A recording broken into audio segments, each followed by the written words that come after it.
Welcome to Building the Future with your host, Kevin Horick. Get ready to explore the cutting edge of innovation and entrepreneurship. From startups to industry giants, we're bringing you the visionaries shaping tomorrow. With listeners in over 150 countries, we're one of the fastest growing shows worldwide. Join Kevin, a seasoned software designer and tech expert, as we dive into the ideas and inventions changing our world. Building the Future starts now. Building the Future is brought to you by iClerk.ai. Are you a small business owner, a professional, or company looking to automate? Do you have difficulty hiring staff to perform mundane knowledge work like reporting, form creation, or information analysis? Leverage the power of AI and the automation of agents, even if you don't have the time or experience. Try us out with little risk and no upfront investment. It's time to work smarter, not harder. Visit iClerk.ai to learn more and get started today. Welcome back to the show. Today we have Evan Floersch. He's the co-owner and CEO at Texas Ranchers. Evan, welcome to the show. Thanks, Kevin. Thank you for having me. Yeah, I'm excited to have you on the show. I think what you're doing is actually really fascinating, but maybe before we dive into all that, let's get to know you a little bit better and start off with where you grew up. Sure. I grew up in a town outside of Chicago, Illinois called Hinsdale, western suburbs. Okay, so walk us through kind of what did you take in university, and then I want to dive into your career until what you're doing today, because it's actually quite interesting. Yeah, definitely. Yeah, I went to school at Emory. I played college soccer there and down in Atlanta. I had a great 3 years, quit as I was pursuing my first business and sold it, graduated, and came to Austin, Texas, and built another company and sold that. And here I am now as a sports owner.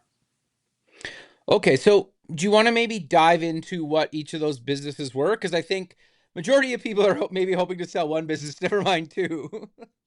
Well, yeah, very, very. I think there's a scale with any exit. So, these are smaller businesses, probably unaware of. But one was a e-com platform, one of the first at the time to support minority entrepreneurs. The other was Okay, a interesting. men's publishing platform that gave 50% of our digital ad revenue to a nonprofit of the user's choice. So, if you think of Tom's, the shoe company, Interesting. where you buy a pair, they give a pair. We do that with user attention, or we did that with user attention. And this individual in the Web3 space wanted to amplify its impact and bring it into a browser form, similar to, and create like an altruistic Google, if you will, and bought the technology and the nonprofit network from us, and then took a hard left and purchased the Texas Ranchers. Okay, so how did that come to be, and what exactly are the Texas Ranchers? Texas Ranchers are one of the premier pickleball teams in Major League Pickleball, based here in Austin, Texas. And, it was kind of a story of overcoming failure, believe it or not. Major Okay. League Pickleball was in its very infant stages in 2021 and 2022. I built a relationship with Steve Kuhn, who was the founder of Major League Pickleball. He introduced a team style format to the sport of pickleball, which was the fastest growing sport at the time. There was an incumbent league that existed prior called the PPA Tour, which we are now merged with. But what Steve brought was a co-ed, super engaging team style format where teams had 2 men and 2 women. And when you played against another team, you'd play men's doubles against their men, women's doubles against their women, a mixed doubles pairing 1 and a mixed doubles pairing 2. And the novelty was if it was 2-2 after 4 games, then the 5th tiebreaker game was singles pickleball, called the Dream Breaker. Interesting. So a different, novel format, and the players loved it. It was new faces winning every weekend, and also the most important thing was sustainable salaries for these early pros who, a lot of times in previous years, were working different jobs while they were also existing as a pickleball pro. But I actually, as the league was expanding from 12 to 16 franchises and selling more franchises as a way to spur growth, I could have sworn I was going to be one of the expansion franchises or the individuals that was granted the rights to an expansion franchise. But then Drew Brees invested in the Los Angeles Mad Drops, who was one of the founding 8 Okay. franchises at the time. And that brought in the interest and resources of LeBron James, Tom Brady, Kevin Durant, and Anheuser-Busch, just to name a few. So me, Evan Floersch here in Austin, Texas, got swept under the rug. And, luckily I also built a relationship with Tim Klitsch, who was the founding investor and owner of the Texas Ranchers in 2021, and knocked on his door and asked if he was willing to sell a stake in the team. And he decided then and there, with the rush of resources and new capital, new faces like LeBron coming into the room and getting a seat at the table, that he wanted to have a what he calls a smaller piece of a larger pie, and bringing in strategic partners like myself and the others who we had around the table. Okay, so how did you make some of these relationships? Because to your point, like well, it's hard, right? Like, let's be honest. Yep. Yep, it's hard. Are you talking about the ranchers investors or those in Austin, the stakeholders here at Major League Pickleball? Well, kind of both, really. Okay. Yeah, Steve Kuhn, matter of proximity. He lives here in Austin, or lived. Now he's Okay. trying to grow the game in China, which is an incredible thing. And No, interesting. Tim Klitsch, the same thing. Just happened to what you'll, if you haven't been aware, or if you haven't been a part of the pickleball community yet, Kevin, you haven't played pickleball, you'll quickly realize just how collaborative it is. And Sure. you play a game with someone, they then bring in someone else in maybe a game next week. They're, it kind of follows, and all of a sudden you're playing in Steve Kuhn's backyard and learning I more see. about how to get involved with Major League Pickleball. And then, when I unfortunately lost the rights to one of the expansion teams and went after the Texas Ranchers and partnering with Tim, that had been, let's say, 6 months in the making. And I started, connecting with people like Mike G at United Talent, who is Lil Wayne's agent, and among others, David Mulugeta, who manages Bijan, Micah Parsons, CJ Stroud, and plenty of other NFL athletes. And wanted to bring a strategic group to help scale the Texas Ranchers and help position it as America's team. I think that's what we have. That is one of our strengths at the Texas Ranchers, is our cap table. Whereas historically, what you see in sports ownership, it's maybe one old white guy or a next gen who inherits the franchise from their mother or father. We actually oriented our cap table as a competitive advantage, where we have athletes and celebrities who help us extend the brand. We've got family offices who own sports teams and provide incredible counsel to our leadership team. And then we've got a third bucket, which is industry leaders and industry leading firms. So these are sports marketers, sports marketing agencies, digital marketers, digital marketing agencies who are the best at what they do. And for their allocation, we get their suite of services and can keep our team lean. So it's worked out really well thus far. We're the highest grossing team in the league, the most followed team across social media, and definitely the most valuable franchise in brand in Major League Pickleball. No, that's really cool. But I guess, like, obviously, like, lots of people would love for celebrities or, well-known people to be a part of this. Like, how did you actually start breaking into and getting into the network of some of these people? Because, me just sending an email to somebody's agent, probably not going to hear back. Kevin, what I say, and my team will laugh if they listen to this, is, you knock until your knuckles bleed. That's my MO. That's what has gotten me a pretty far way here in life and in the business world. And all you need is that one response, Kevin, and then you're up and going. As long as you properly represent yourself and come prepared, then. And you also have a pro sports franchise attached to the proposal. People will pick up the phone and listen, especially in 2022. I think if you're familiar with that time, it was kind of a fever dream. Yeah. Everyone was buying up a Major League Pickleball team. And so we had a seat Interesting. at the table, and Okay. we wouldn't say we dangled the carrot, but we definitely, I was definitely in a privileged position having the rights to a Major League Pickleball franchise when there was a tremendous amount of interest for them.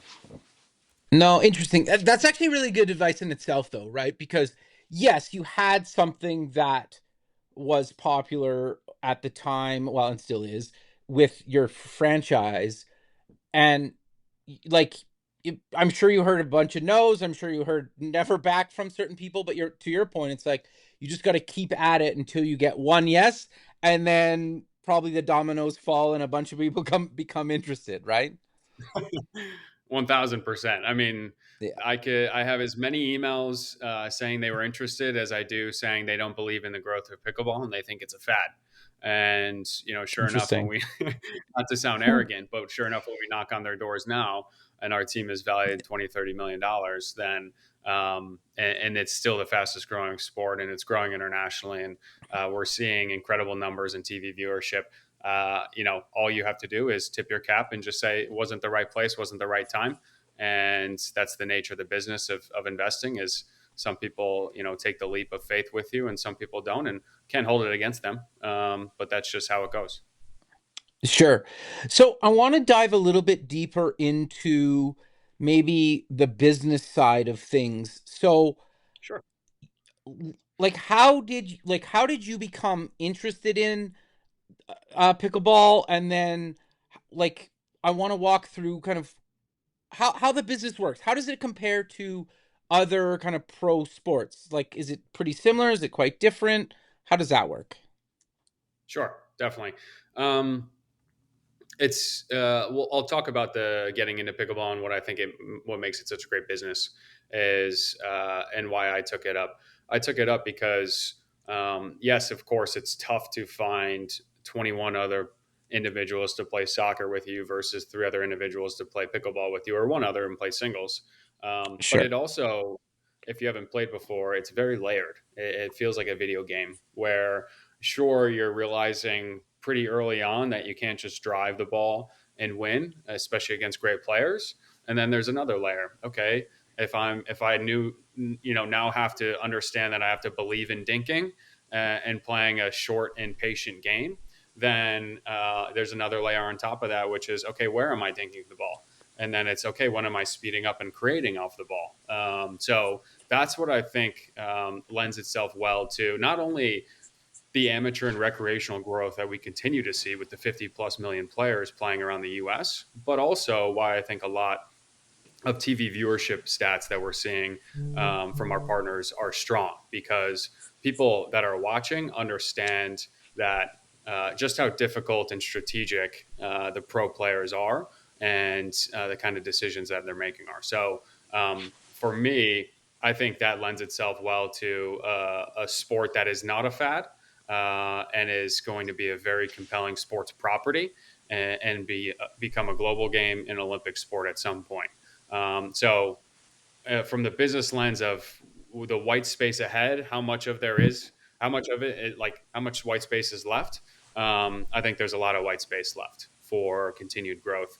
And we're fortunate enough to be at the Premier League level where we have the best talent in the world playing for our league. And I think the league is going to continue to succeed on the financial side because we have the best players in the world and some of the smartest minds on the business side, helping make this a one of the top sports played around the world. Oh, that's very cool. So, how many teams are in the league? How can people actually go check it out? Do you maybe want to cover like where people can go see the Texas Ranchers play, and how often Sure. are are teams traveling around? Walk us through kind of the logistics as if, somebody's maybe new to this and didn't realize there was a whole pro kind of sports what's the word for it? Sure. You know what I mean. Yeah, definitely. So there are 22 franchises, but because the talent pool continues to widen, there are only 16 teams in the top Premier League division, and then there are Okay. an additional and two being added to the second division, the challenger level. So because there is such a gap between our top player Christian Alshon and let's say the 88th best player in the world. We understand as a league that we need to keep the league closed at 16 for now until more talent comes in or there's further development of existing talent that is increasing their level of play and can close the gap between a Christian Alshon and where their play is currently. Does that make sense? Yeah, no, totally. That makes sense. So And I so guess go ahead. Sorry. Yeah, and so what I'd say is, so there are 16 franchises, and there are tour stops around the country that are hosted by MLP teams. So in MLP Austin, which is occurring on Memorial Day weekend here in Austin at the Austin Pickle Ranch, May 23rd to the 26th, you will come and see MLP teams compete, not just against the Texas Ranchers, but against other teams over a 4-day period. And there is a regular season from April to August, leading up to a quarterfinal or semifinal or quarterfinal in San Diego, leading up to a semifinal and final championships in Central Park in New York City. So that is Cool.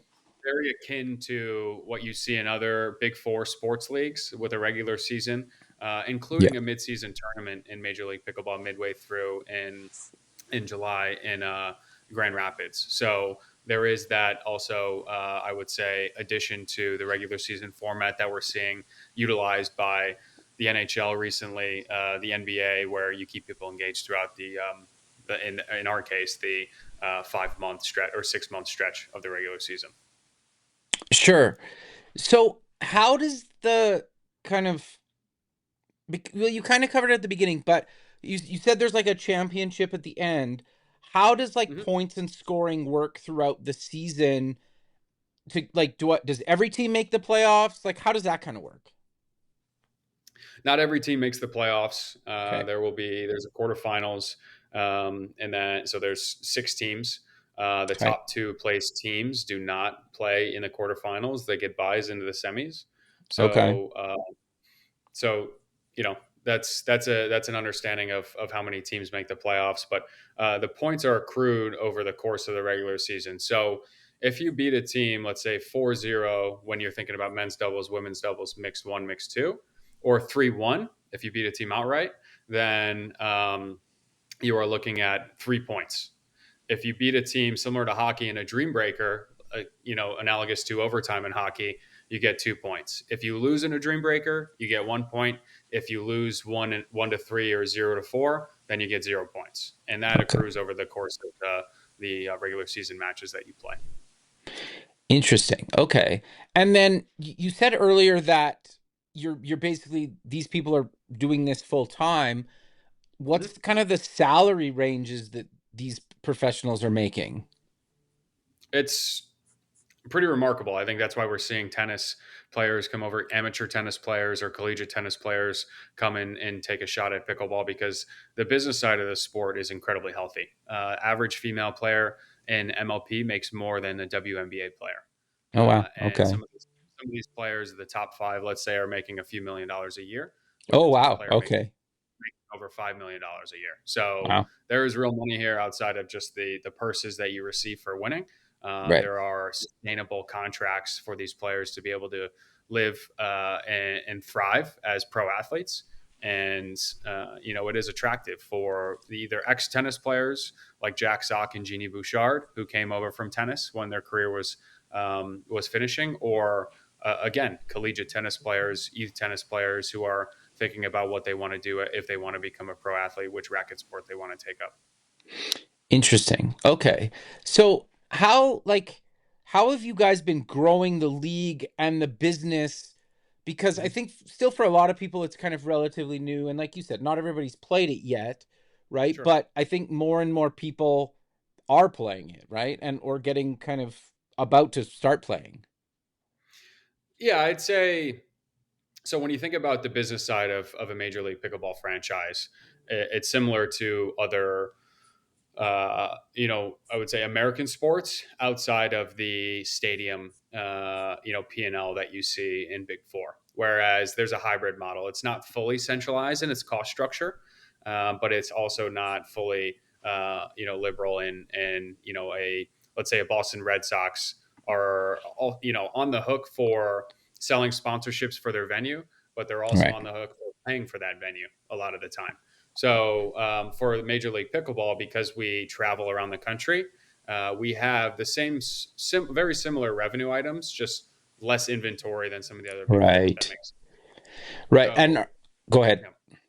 Yeah, so sponsorships is the name of the game in sports. Outside of Yeah. a media rights deal at the league level, sponsorships drive 60% of revenue for Major League Pickleball, and similar with the teams. It really Okay. goes sponsorships, tentpole and local events like hosting MLP Austin, and then merchandising being the third one. Those are kind of the main 3 that we think about, just like Right. other sports teams and sports leagues. Yeah, that makes sense. And are all the games outdoors, the indoors, a bit of both? Walk us through that. Bit of both. Okay. Like I said, the regular season takes place from April to August, Yeah. and so with our Dallas stop in June, it's going to be played. Or sorry, July. It's and for us, the reason why we're on the front end of the regular season is because of just that. It gets pretty hot here in Austin, Texas, and we need to play in May before it becomes 110 degrees on a daily basis. So some are indoor, some are outdoor. Okay. And then what happens with like rain and then other weather? Does it kind of depend on how bad it is, or walk us through that? Every facility that's been chosen for an MLP tour stop, including the Austin one, Yeah. has the capacity for indoor courts. Okay. There we would not choose facilities that do not have what we call a plan B, which is bringing people inside, having grandstand courts overlooking an indoor court. What's really engaging about MLP events is not only the atmosphere on championship court and grandstand court, but there's also MLP amateur registration tournaments that occur for amateur pickleball players. So you can actually play pickleball in an amateur tournament while you're enjoying pro pickleball right next to you. So That's um, cool. it's very it's very cool, and the amateur players love to be around the pros, love to compete while they're enjoying pickleball. So when you say amateur, like what does that really mean? Like can it be my first time? Do I need to be pretty good? Walk us through that. Duper is analogous to UTR for Okay. tennis, and so everyone is grouped up in their ratings, and from 3.5 to 5.5, there are amateur levels and brackets for Okay. whatever skill level you're at. Of course, some people enter and what we call sandbagging, where you're in a division where you probably shouldn't be in, Right. and you automatically probably place in the top one or two, but that rarely happens nowadays with the accuracy of Duper. Right. Okay. Yeah, that makes sense. So I'm curious, what is a range of attendance that people actually come see this live? Um, we're scaling these live in person events pretty quickly. For Okay. MLP Austin, we're expecting somewhere between 10 to 15,000 people. That being said, we're not just offering pickleball. We're offering Okay. beach volleyball. Pro beach volleyball is going on at the same venue at the same time. Okay. The AVP ATX Beach is facilitating a pretty big tournament with a $25,000 grand prize for the winners. And then there's also live concerts in the evening at MLP Austin. So we are trying to make it a very fun sports festival where you can come experience pro pickleball and watch the best pickleball players in the world compete, but also enjoy the food, drink atmosphere of a Memorial Day weekend and some live music. Okay. No, that's cool. And then obviously like kind of family friendly type events as well, or activities for kids Of and course. whatnot.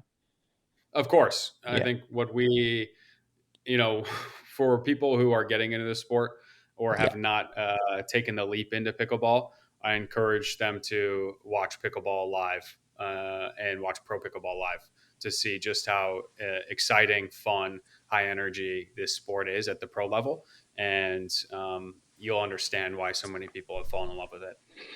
Sure. Well, and you mentioned that it's on TV. I've actually seen it on TV before, but do you want to walk Yeah. us through that a little bit? So, maybe it's not coming to their city right away, but they could still check it out online or on TV. Best place to look for pro pickleball is Pickleball TV, which is a part of Amazon Prime. And Okay. so if you have Prime Video, you can watch. There is pickleball on 24 hours a day, whether it's an old tournament or a day in the life of one of the pros, or drilling and educational content. That is all on Pickleball TV. And of course, there are national linear partners of ours like Fox and CBS and ESPN who will showcase the more marquee events throughout the regular season. Okay. No, that's cool. So, for people that maybe want to get into pickleball, what do you recommend and where do you think they should start?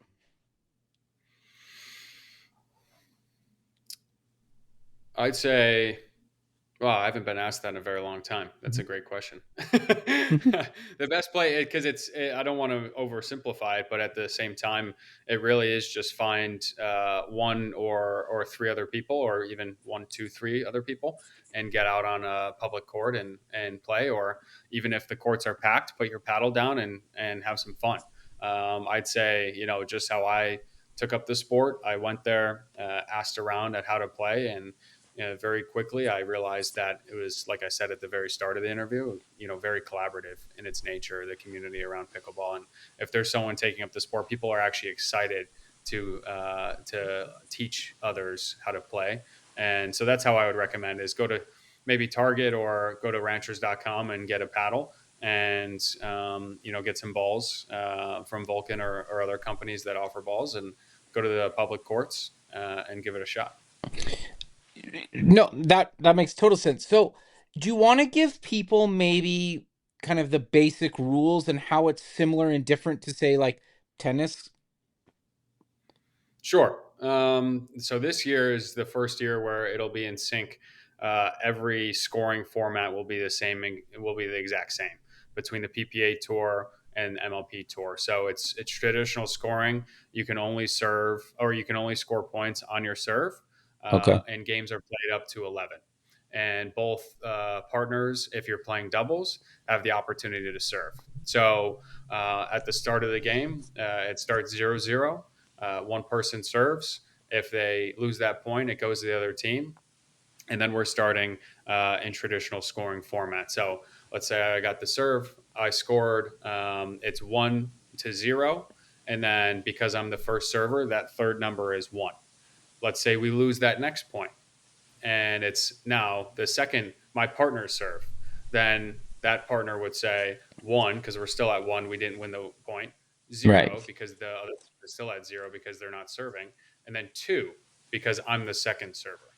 So that Okay. third number is whether you're the first or second server, and you can only score points when you're serving. Though that's I think people sometimes get tripped up on the scoring, but it's really simple once you get into it. I really encourage people as they're learning the game to learn with someone who's been playing it, and rather than watching a YouTube video, because it is very easy to learn once you get out there and play it. Sure. And you can correct me if I'm wrong, but like once you get a little bit more understanding, there's kind of a bit of like an etiquette to playing the game. Is that correct? Etiquette is in what? Like like maybe this is a bad comparison, but like when you're playing blackjack, depending on where you're sitting, you're supposed to do certain things. It's kind of like a little bit expected. Is it kind of like that or not really? Do you know what I'm getting at?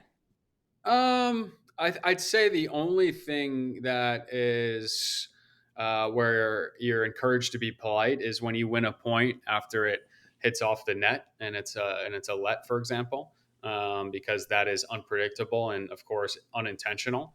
And so a lot of times you'll see players, especially at the amateur and pro level, put up their hand and apologize for winning that point from an unintentional ricochet off the let tape. So off the net cord. So that is really the only etiquette. Outside of that, what I'd say the sport has going for it at the pro level is similar to college tennis. Watching these matches live, it is, like I said, very high energy. It is not people looking over and shushing you like you see in maybe some tennis opens. Right. It is actually very lively, very loud, and the players enjoy it because it creates a very high energy environment for them to play in. No, that's yeah, no, that makes sense. I guess yeah, it's kind of positioned more of like yeah, that's interesting that it's that. Like It's trying to, and I think it's successfully become the everyman's game, the game that is, can be taught to a 7-year old and played out with a 7-year old, and that's what makes it so high growth in its nature. no, that's cool. So, where do you see the sport going from here? Because it seems to be comparable and doing all the things that, like the NHL, NBA, and, Major League Baseball and stuff are doing. So, like, where do you see this going? In the next few years, I see more investment and more structure at the college level in Okay. the NCAA. because it is an incredible Title IX co-ed friendly sport. And then I see, a further reach into the youth in the youth pipeline with actually a lot more youth leagues. We are launching our first one here in Austin, where kids can participate in the junior program for the Texas Ranchers and hopefully develop their skills over the coming years and become maybe pickleball pros at some point. So I'd say first step is the structure at the collegiate level in NCAA, and then the next one is a lot more investment into junior academy programs and junior pickleball programs around the country. What we're seeing, and Kevin, this cannot be overlooked, in some of these international markets is pretty remarkable. What we're seeing in Vietnam, China, Japan, Australia, Latin America, even Europe and England, the English Open has over 2,000 amateur players registered. And the Wow. international growth, even though it's a few years behind us, is pretty remarkable. You think about the population size and, China being 14 times ours, and they have a real racket sport loving culture there with ping Right. pong and badminton and tennis and the others. This sport lends itself well to an absolute explosion of growth in China. I think it's just a few years behind us. So if you had to ask me what pickleball looks like in 8 to 10 years, Yeah. it's being played in the 2032 Olympics in Australia, Oh, without a wow. doubt. Okay. Interesting. No, yeah, it totally makes sense. And I'm sure some of those skills from some of those other racket sports just translate or at least like help, right? With the coordination and, that kind of thing. Definitely, definitely. Ping pong translates well, tennis translates well, but it is a different game. Yeah. A lot of people think that tennis players can come over and quickly become pro pickleball players within a shorter period of time. We're seeing, the exact opposite with the players that I mentioned. No disrespect to Jack Sock and Jeannie Bouchard, but they're not top pickleball players yet, and they've been in the game for 12 plus months. So it does, like I said, it is layered. It does take a different skill set and a Yeah. lot of reps become elite in where the top 5 top 10 pickleball players are, but it is definitely a high difficulty sport at the pro level. Interesting. I want to go back to something you talked about a few minutes ago because I don't think a lot of pro teams are doing this is some of the youth stuff that you guys are doing because like I know as a kid if there was a sport that I was really into and the team that I could dream of playing for could potentially teach me is pretty cool in itself, right? Yeah, most definitely. And I think we have a leg up because this sport is just fun and addictive in its nature, like I have been saying. Yeah. But of course, you attach the authority of a major league pickleball team, a pro franchise, then it enhances that. I played for the Chicago Fire, academy system growing up in Chicago, and yeah, you feel a sense of pride knowing that you're wearing a similar jersey that the pro players are wearing. So we're trying to replicate that, and most importantly, we're just trying to get more paddles in kids' hands because, like I said, this sport just naturally makes people fall in love with it. Sure. And so walk us through like at what age are you kind of targeting and then walk us through their journey as they get older through the program that you're trying to provide for youth. Definitely, I think we work backwards. There's those who have been playing other racket sports and are coming over from tennis, let's say, Yeah. who are in the teens and they're interested in a bit more structure, whether they're in middle school or entering high school, and they want to have an outlet if it's not if it isn't another sort of sport at the high school level, Yeah. and then we work down from there, and if there are parents, which is actually a very sound tactic that we're doing is trying to target both parents and kids, Yeah. where maybe it's a father-son tournament or a mother-daughter tournament or vice versa. And, knowing that the parents love it, it's great to then parlay that with an experience where they can actually play with their kid below, the teen and high school level, and create a really memorable experience as they're thinking about picking up pickleball as their sport. So right now the focus is on that teen and seeing how we Right. can in the next 5 years maybe develop talent that could be a pro pickleball player, and then we'll work backwards from there. No, that makes sense. That's actually really interesting because like as a parent that has kids in sports, you're basically just watching on the sidelines, right? Like, and that's fine. There's nothing wrong with that. But it would be a lot cooler if you were actually like participating as well. Oh, definitely. You know. Definitely. And I think that's where, you know, unlike other sports, like if I, I don't have children at the moment, but, assuming in the coming years, my son or daughter is playing soccer, I can't really go out Yeah. there and do this kind of things that I used to be able to do. But if I went out there and played pickleball, I wouldn't say there's that big of a gap between, a youth pickleball player and what I'm able to do as a pickleball player. So I think that definitely is something unique. And Kevin, to Interesting. be honest, I haven't really thought about that connection that you just made, and I think there's definitely something there in terms of how we engage with the local community and some of the other markets around Texas. Yeah, like I think that's actually like, yeah, other than coaching, you're not really on the feet, like, well, whatever, field or rink or whatever it is, or court, right? So I actually think that's Mhm. actually really interesting for you guys to. Yeah, Yeah. Mother's Day Hmm. tournament, Father's Day Yeah. tournament, start maybe experiment and see how it goes, and offer some sort of structure where you can, as an outlet or extracurricular activity, you can, rather than just coach or just watch on the sidelines, you can actually participate and help in the development of your son or daughter in their pickleball journey. Yeah, no, that's cool. So you touched on coaching. Like, how does are there coaches in pro pickleball? Like, walk us through kind of that side of it. Definitely. Yeah, I won't try and get into the X's and O's myself Sure. because I am not a pickleball coach. Sure. But we have one of the best, if not the best, coach in Major League Pickleball, and Ryan Doigen. He sees the game in the evolution of the game in a different way than a lot of what I call the old guard, in the way that some of the older coaches who have been playing pickleball for maybe a decade or two have see the game. So it helps in developing talent, most definitely, Kevin, and seeing where the game is going. But also, he's also our general manager. He's got an incredible eye for talent, and talent that has maybe a few more levels to go before they reach their ceiling, is what he always talks about. We're looking for players who, sure, they might be here right now, but with the right resources, training, right partner, maybe their game can actually Right. be elevated. And so that is one of Interesting. Ryan Doiven's superpowers, and why we're grateful to have him on our team. No, that's interesting. Do you do you want to maybe give us a bit of history and the evolution of pickleball? Because correct me if I'm wrong, it's been around for decades, like a very long, like, 1965.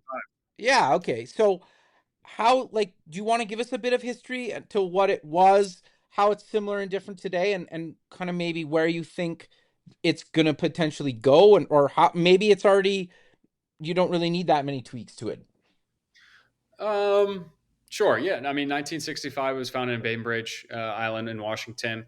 I think that's why it also didn't experience, immediate growth.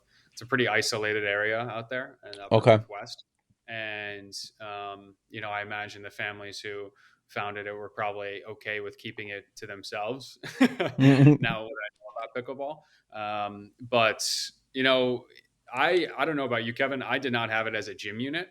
Yeah, If you no. ask people growing up, some people did actually have it as a gym unit Okay. in education. I did not. So Yeah. the first time I ever heard about pickleball was during COVID when I was hearing about this game. I went out with a friend, bought a portable net and some chalk and some really actually wooden paddles at the time and played it. Okay. But before that, there was very little infrastructure. The first, I think, pro pickleball tournament occurred 5 years ago by the Okay. PPA, our sister company. And of course, like I said, then Steve Kuhn came around in 2021 and erected Major League Pickleball, which offered a team style format. Now, where it's headed, I think we've got a really big media rights deal that's going to help further, expand the growth and interest in the game and participation in the game. Yeah. But I also believe that, you know, we're looking at a 2,000 capacity stadium for MLP Okay. Oh Austin. wow.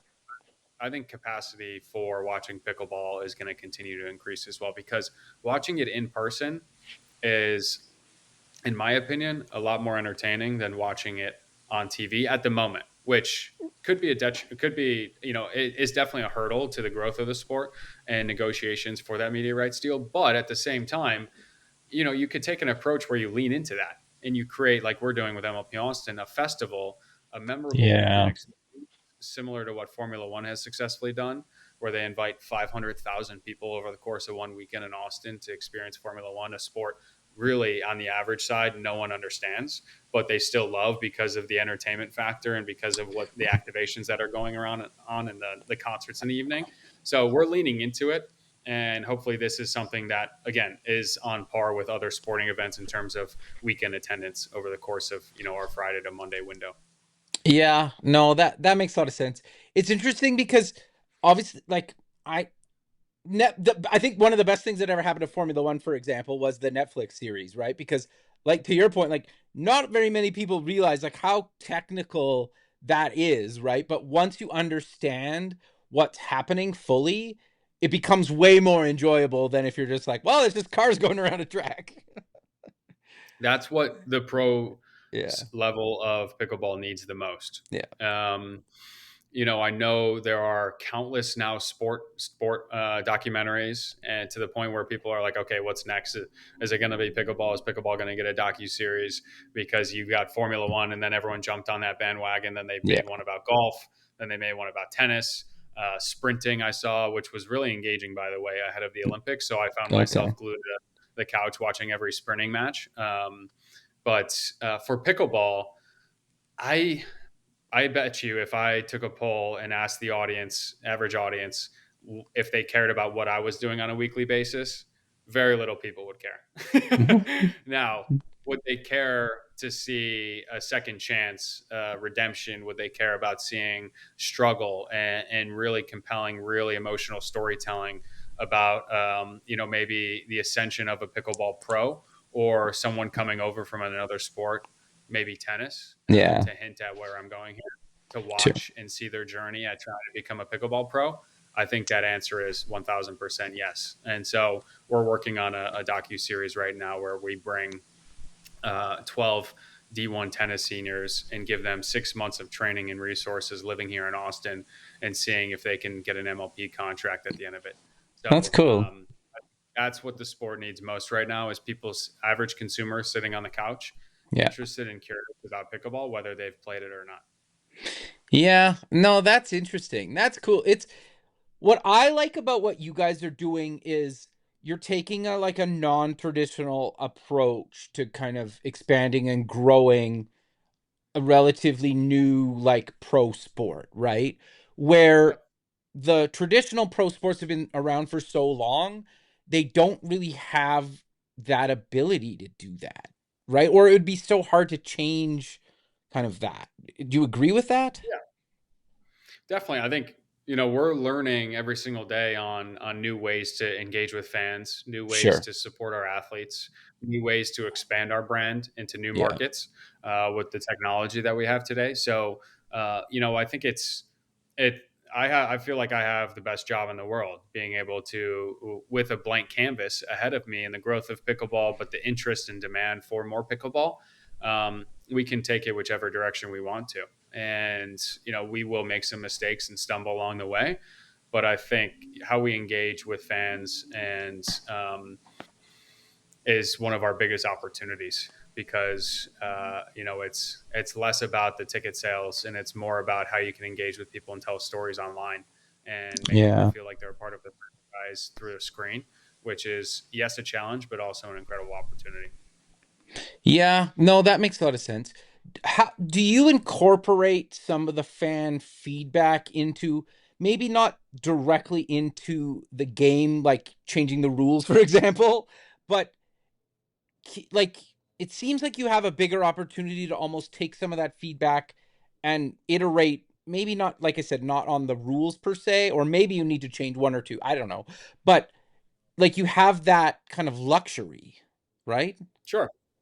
Yeah, Yeah. 1000%. I'd say less about the rules, Kevin. Yeah. Um, how we orient the league when the league actually plays Yeah, from okay. April to August. That is very strategic. That has not always been the case. But the answer to that is not, I guess at the end, it is both, yes, the fan, but also what the networks want.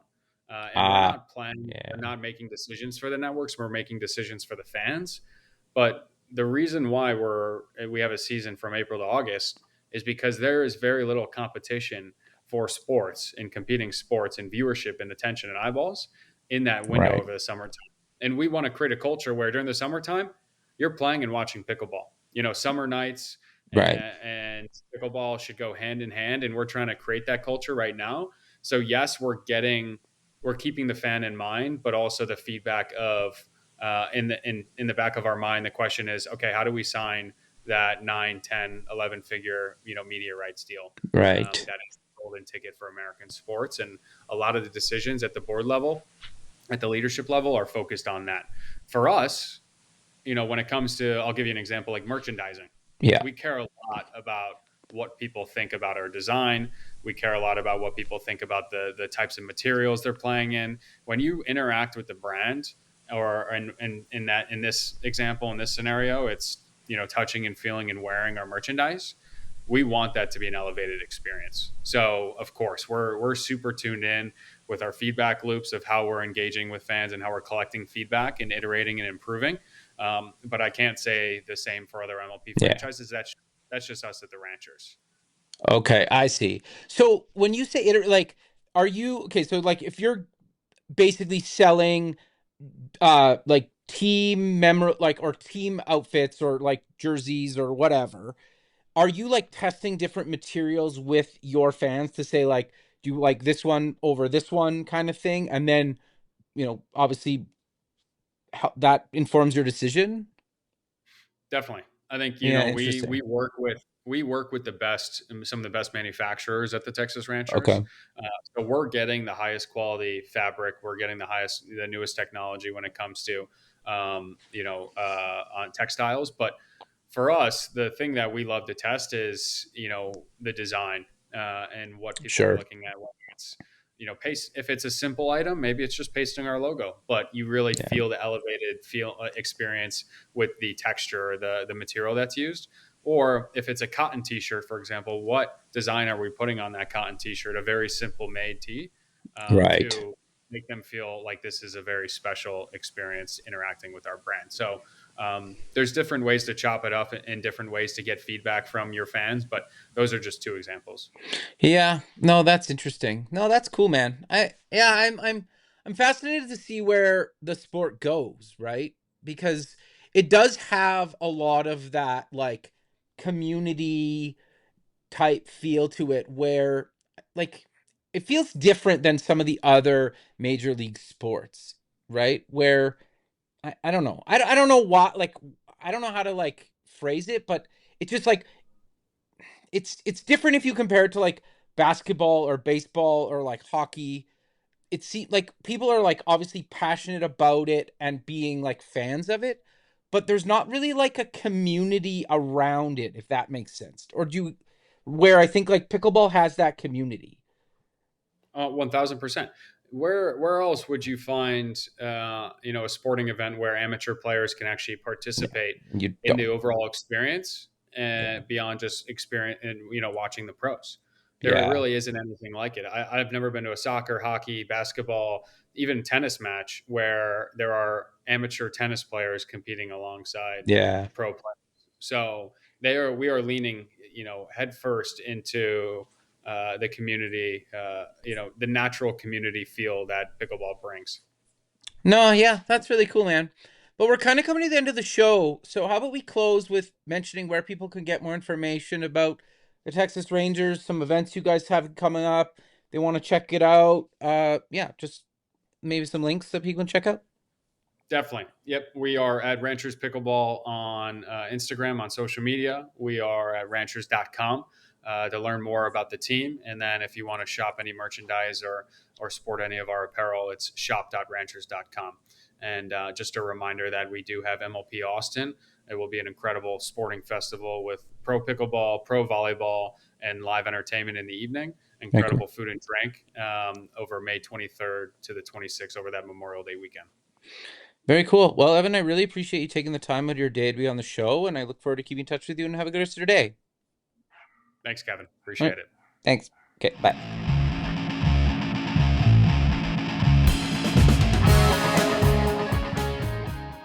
For more episodes, you can find us on all major podcasting platforms or visit iambuildingthefuture.com.